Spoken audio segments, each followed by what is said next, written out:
अस्सलाम वालेकुम, शराय दसूर से मैं हूं अब्दुल क़य्यूम सिद्दीकी और आप हैं AQS के साथ। आज हम बात करेंगे कि पिछला साल अदलिया के हवाले से कैसा रहा और ये कि आने वाले साल के अंदर आला अदलिया में कौन से अहम मुक़द्दमात आएंगे।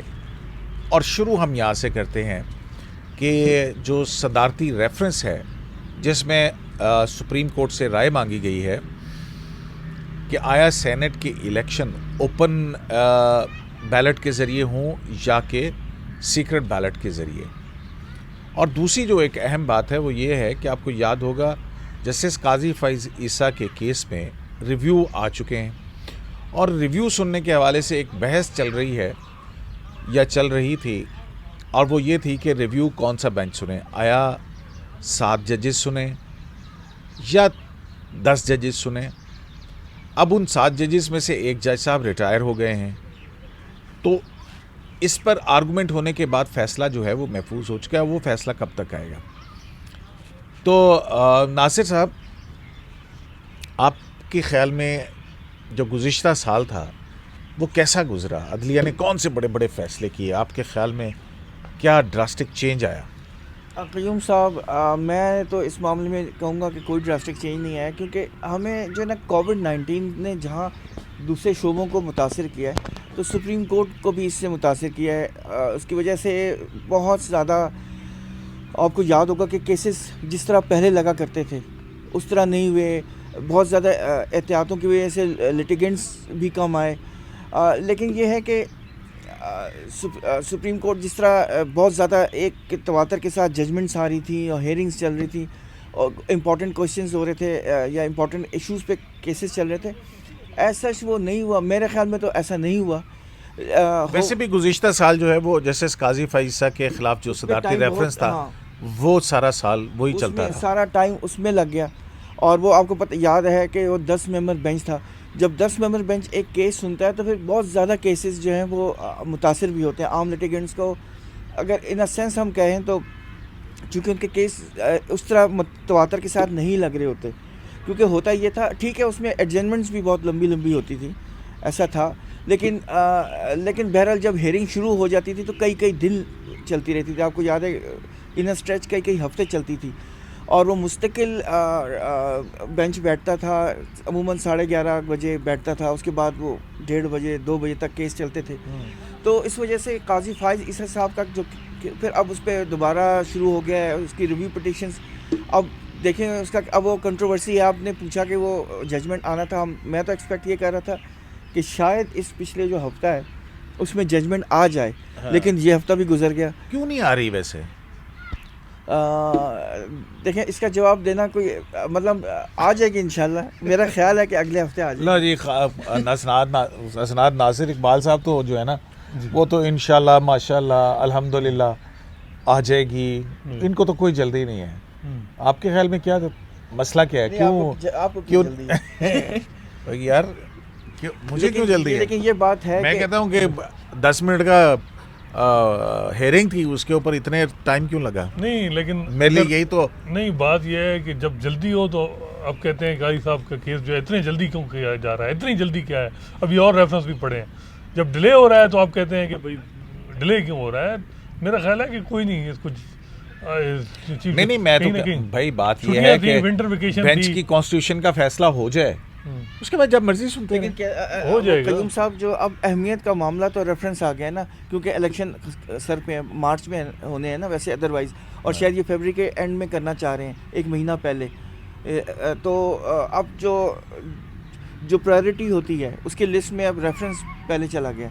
तो मेरा ख्याल है रेफरेंस नंबर 1 2020 तो इसकी प्रायोरिटी अब ज़्यादा हो गई है। तो मेरे ख्याल में अच्छा, हाँ, पहले रेफरेंस को, मुझे बज़ाहिर लग रहा है कि पहले रेफरेंस को डिसाइड करेंगे। अच्छा चले, पहले सदारती रेफरेंस होगा। ज़रा थोड़ा सा आपका जो सवाल था ना कि अदालती साल पिछला कैसा रहा, हाँ, उसको अब अगर देखा जाए तो पेंडेमिक ने सीवियर आपका जो काम है पेंडेंसी, सुप्रीम कोर्ट में 4000 पेंडिंग केस बढ़ गए। यानी जब आए थे गुलजार साहब तो तब 42,000 केस पेंडिंग था। अब जब 15 नवंबर को 46,000 केस पेंडिंग, यानी 4,000 बढ़ गया। हाँ। ये एक दूसरा मामला आया, आपको पता है जो मेन जो था फोकस बेंच 1 में, वो इंक्रोचमेंट और सर्कुलर रेलवे का था। सर्कुलर रेलवे पे मेरा ख्याल है सुप्रीम कोर्ट ने कोई 6-7 हेयरिंग की हैं मुतवातर और सख्त अहकामात भी, इवन कंटेम्प्ट प्रोसीडिंग की भी जी 6 महीने में कहा गया था कि जी सर्कुलर रेलवे को हम प्रोजेक्ट को स्टार्ट कर देंगे ये वो। तो सर्कुलर रेलवे फोकस था अगर आप पूरे साल में देखें ना, जिस तरह वो डैम थे ना साकिब निसार साहब का फोकस, इफ्तिखार चौधरी साहब का फोकस कोई और था, तो इनका फोकस जो इस साल था वो सीधी बात है जो हेयरिंग से लगा वो सर्कुलर रेलवे था कि कराची के लोग जो बेचारे जो पीपल्स पार्टी की बैड गवर्नेंस या देखेंगे चाहे वो उन्होंने ट्रांसपोर्ट भी सही नहीं फराम कर सके, तो मेन ये था कि जी सर्कुलर रेलवे जो है वो चालू की जा सके, वो था। तीसरा मामला था वो जस्टिस काजी फाइसा का केस, जिसमें आपको पता है कि सुप्रीम कोर्ट में जो वकला की तरफ से ये आया कि 2 स्कूल ऑफ थाट जो है इमर्ज हुई हैं। एक स्कूल ऑफ थाट जो है वो ये है कि जी ट्रांसपेरेंसी जो है पे फोकस कि जी अकाउंटेबिलिटी, जजेस की भी अकाउंटेबिलिटी होनी चाहिए और जजेस की बीवी बच्चों को भी उसी तरह ही जो है वो जवाब चाहिए, जिस तरह एक सिविल सर्वेंट का मामला है। गो कि हम फरोग नसीम साहब के आर्गूमेंट जब दे रहे थे तो हम कह रहे थे कि ये आर्गूमेंट उनके नहीं जो है वो कोर्ट इस तरह नहीं करेगी, लेकिन जब जजमेंट आया मेजॉरिटी जजमेंट तो सारे आर्गूमेंट उनके एक्सेप्ट हो गए और ये माना गया कि जी जो बीवी बच्चों के उस जजमेंट के बारे में तो ये कहा जाता है कि वो सबको खुश करने के लिए जजमेंट आई, सभी खुश हो गए हैं। मेरा ख्याल है कि काजी साहब तो नहीं होंगे, और काजी साहब वो जो एक पैराग्राफ है वो में भी अगर ना होता जिसमें उन्होंने कहा था कि जी बीवी बच्चों की अनएक्सप्लेन प्रॉपर्टी है, चाहे वो बीवी वो अब जज पे स्टिग्मा क्या पूरे इंस्टीट्यूशन पे स्टिग्मा है। अब ये उसमें एक्सप्लेन नहीं था कि वो जो बीवी बच्चे वो इंडिपेंडेंट अगर हैं तो फिर भी स्टिग्मा होगा या क्या, तो वो ये मेरा ख्याल है वो जो पैराग्राफ है उससे मेरा ख्याल है काई साहब और उनके जो सपोर्टर हैं उनसे तशवीश का है कि जी वो पैराग्राफ जो है वो उसने हमारा जो डिफेंस है उसको भी खत्म किया। और तो आपने काफी वो कर चुके हैं। आपको याद होगा हेयरिंग के दौरान आप भी हम सब मौजूद होते थे, जस्टिस उमर अता बंदयाल साहब का एक तरफ बहुत एक एम्फेसिस था और वो ये था कि हम शीशे के घर में रहते हैं और शीशे के घर में जब आप रहते हैं ना तो अपने आप को आपने इस तरह रखना है कि दूसरा जब आपको देखे तो उसको प्लेजेंट लगे। कहने का ये मकसद था कि हम उतने ही अकाउंटेबल हैं, मतलब ये उनका जो एम्फेसिस था जिसको वो लेके चल रहे थे कि हम उतने ही अकाउंटेबल हैं जितने दूसरे, और जब हम दूसरों के अकाउंटेबल हैं तो महज प्रोसीजरल बेसिस के ऊपर आपने रेफरेंस ख़त्म कर दिया। देखिए रेफरेंस तो उन्होंने इसलिए किया कि उसमें बहुत ज़्यादा लेकुनास थे, प्रोसीजरल हाँ, लेकिन चूंकि उनका मैं वो कह रहा हूँ ना अकाउंटेबिलिटी पे एम्फेसिस था, तो इसलिए उन्होंने जजमेंट इस तरह लिखी कि वो आपको याद होगा कि एफबीआर को उन्होंने डायरेक्शन दी कि आप इन्वेस्टिगेशन करें, फिर वो अपनी रिपोर्ट सबमिट करें सुप्रीम जुडिशियल काउंसिल में। रिपोर्ट में आ गई है और वो सारा कुछ है। देखिए कयूम साहब एक बात ये है ना कि राय हसन नवाज से लेके जस्टिस उमर अता बंदयाल साहब फाइनेंशियल मैटर में आपको पता है नवाज शरीफ साहब को जो पार्टी हेड से डिस्क्वालिफिकेशन का भी फैसला उन्होंने कुरानी हदीस को भी हवाला दे के, तो मेरा ख्याल है फाइनेंशियल मैटर और जो पॉलिटिकल लीडरशिप के हवाले से जो क्वालिटी वो बड़े उनका जो स्टैंडर्ड है वो थोड़ा सा है कि भाई क्लीन होना चाहिए।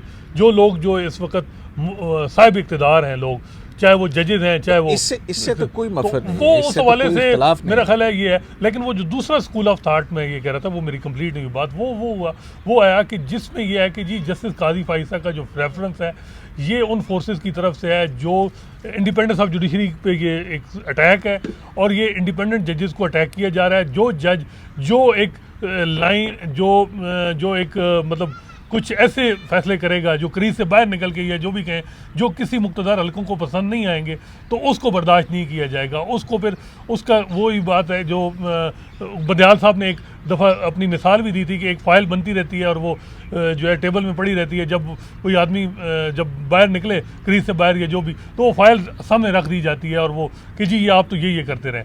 तो वो ये स्कूल ऑफ थाट गो कि वो मिनॉरिटी में है, वो स्कूल ऑफ थाट वो सिविल लिबर्टी पे भी बात कर रहा है और वो ये कह रहा है कि मुल्क में जो है जो सिविल लिबर्टीज़ और फंडामेंटल राइट्स और ये जो सिक्रेसी जो मामला है जासूसी और इन हवाले से वो टची है। लेकिन वो कि वो कुछ जजेस मतलब ज़्यादा मेजॉरिटी नहीं। ये बताएं, आपकी बात बिल्कुल ठीक है, लेकिन हसना साहब ये भी तो आप देखें ना कि जो वो माइनर जो आप कह रहे हैं कि स्कूल ऑफ थॉट जो था जो कम था माइनॉरिटी में था वो अल्टीमेटली तो वो कामयाब हुआ ना, क्योंकि इस वक्त जितनी रिस्पेक्ट जस्टिस काजी फाइज ईसा साहब की है या जितने लोगों में वो मकबूल हैं या इस वक्त जो सिविल सोसाइटी ने स्टैंड लिया है या जो लोग खड़े हुए हैं वो तो उनके पीछे हैं तो इससे ये साबित हुआ कि जो वो माइनॉरिटी पे नहीं थे वो बेसिकली उन्होंने उससे गेन किया है। और अब काजी फायज ईसा साहब को मतलब हाथ लगाना मतलब बहुत ही इसी तरह जस्टिस मकबूल बाकिर साहब चले, की जो judgment थी, मेरे सोर्सेज साल ये रफीक- भी कह रहे हैं कि शायद सुप्रीम जुडिशल काउंसिल भी एक्टिव होने नहीं वाली वो तो इस हो वजह गई है, से। वो हो गई है, पहले हो गई हो गई थी थी। बकायदा नोटिस। वो तो जस्टिस वकार सेठ की जो जब बीमार थे तो बकायदा डेट आ गई थी और उसमें लिखा गया था कि जी ये रेफरेंस टेकअप किया जाएगा, लेकिन वो कैंसिल हो गई उसके बाद। लेकिन अब सुप्रीम जुडिशल काउंसिल में आपको पता है जस्टिस अतर मिनल्ला भी मेंबर बने हैं सुप्रीम जुडिशल काउंसिल के। तो अब देखें क्या होना है, क्योंकि अतर मिनल्ला साहब भी हैं तो अब वो कुछ हलकों को ये भी परेशानी होगी कि क्या, क्योंकि ये भी होगा कि अगर जो वहाँ भी कोई डिसेंट आता है तो बड़ा मुश्किल होगा।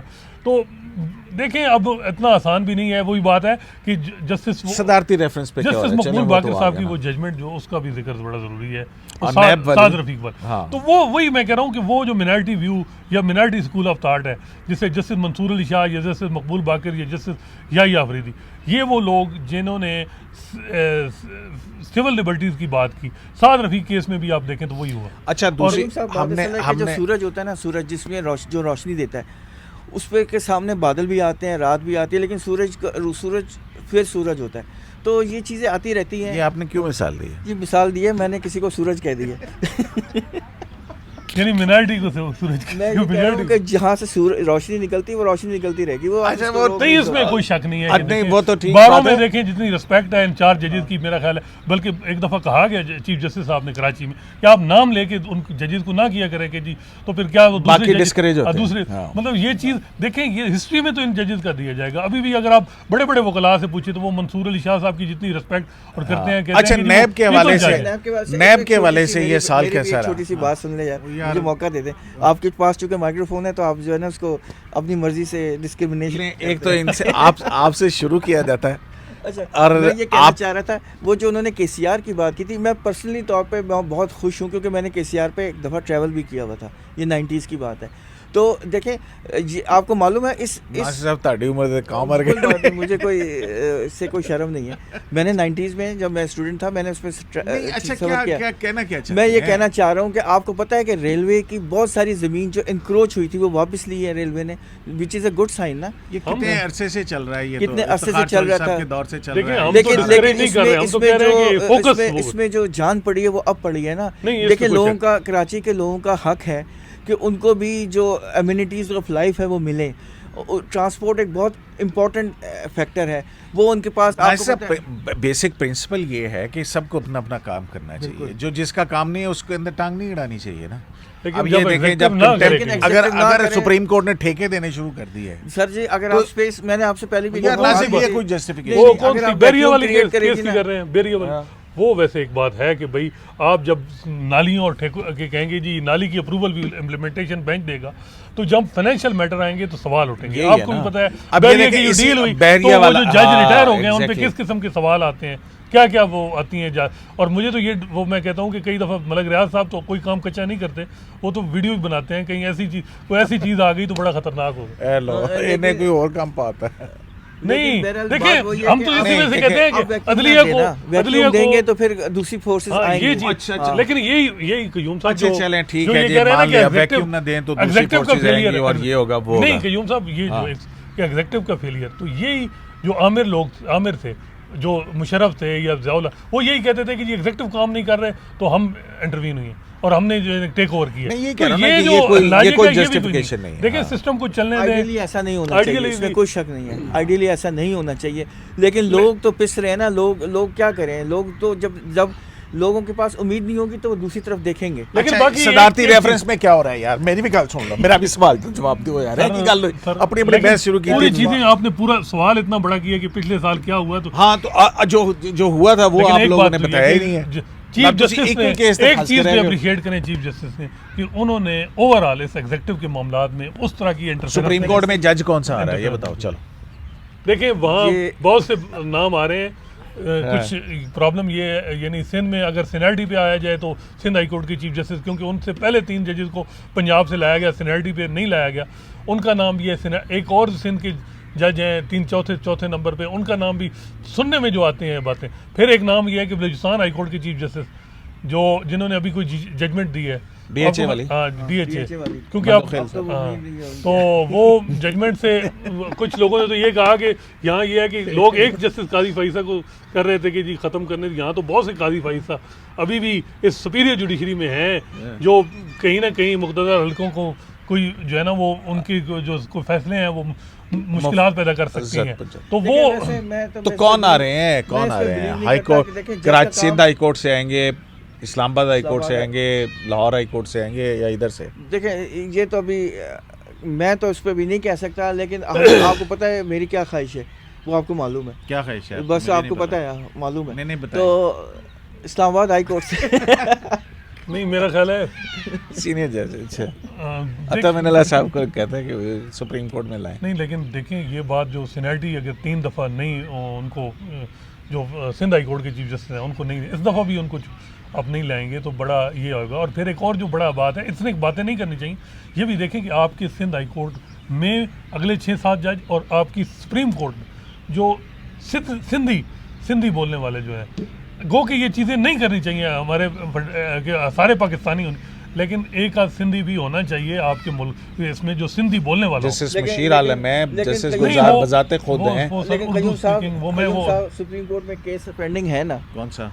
जिसमें अभी उसकी में एक अमेंडेड पिटीशन फाइल होनी है, जो सिंध हाई कोर्ट के जजेस और लोअर जुडिशरी उनके खिलाफ मतलब एक एलिगेशंस हैं हाँ, कि बिल्कुल। उन्होंने अपॉइंटमेंट्स बहुत गलत किए हैं, और इवन सिंध हाई कोर्ट में जो स्टाफ की अपॉइंटमेंट है वो भी ठीक नहीं है, लोअर जुडिशरी में जो जजेस आए उनकी एलिवेशन ठीक नहीं है, और सिंध हाई कोर्ट आपको पता ना, मेरा नहीं ख्याल जब तक ये मामला सॉल्व होगा, ये मेरा ज़ाती ख्याल है, वहाँ से कोई लेकिन आएगा। आप इंटीरियर सिंध के कोई साफी तो- इब्राहिम कुंबर और उन लोगों से पूछिए। अच्छा, मुझे कि ये एक सिंध बात के बताएं अंदरूनी कि सिंध में पिछले क्या साल हालात तो हैं, पिछले जुडिशरी के हवाले से क्या उनके हैं कि वो कितनी उनकी रिजल्टमेंट है कि हमारा क्या कोई वकील इतना इंटीरियर सिंध का नहीं है कि वो अब मेन जो सिंध हाई कोर्ट के जजेस हैं उनमें भी नहीं है। चले और वो सुप्रीम concern कोर्ट में आपका आ ये गया एक ना। कंसर्न है। वो जो- आ गया ना देखिए concern। आपने फेडरेशन को लेकिन मजबूत करना एक होगा। बात जो सी है वो नासिर साहब कि जनरल परवेज मुशर्रफ का मुकदमा आपको इस साल लगता हुआ नजर आएगा?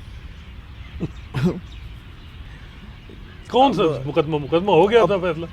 नहीं, वो जो जस्टिस मुजाहिर अली अकबर नकवी साहब का फैसला, उसके खिलाफ अपील आई हुई है, और नहीं, जो उनके फैसले के खिलाफ शेख नहीं आई हुई, ये वकार से- सुप्रीम स्पेशल कोर्ट के फैसले के खिलाफ आई कोर्ट हुई। के खिलाफ भी आई है। नहीं, वो नहीं, जो- स्पेशल कोर्ट के फैसले के खिलाफ भी आई हुई है, उधर से भी आई हुई है, उधर से जो उनकी पाकिस्तान बार काउंसिल और इन्होंने की थी वो भी लेकिन अपील हाँ, है। वो- मेन तो अपील इनके खिलाफ ये है ना, बताएं वो लगेगा कि नहीं लगेगा केस? अब अल्लाह करे लग जाए। यही जवाब है। ये मैं क्या और क्या कहूँ।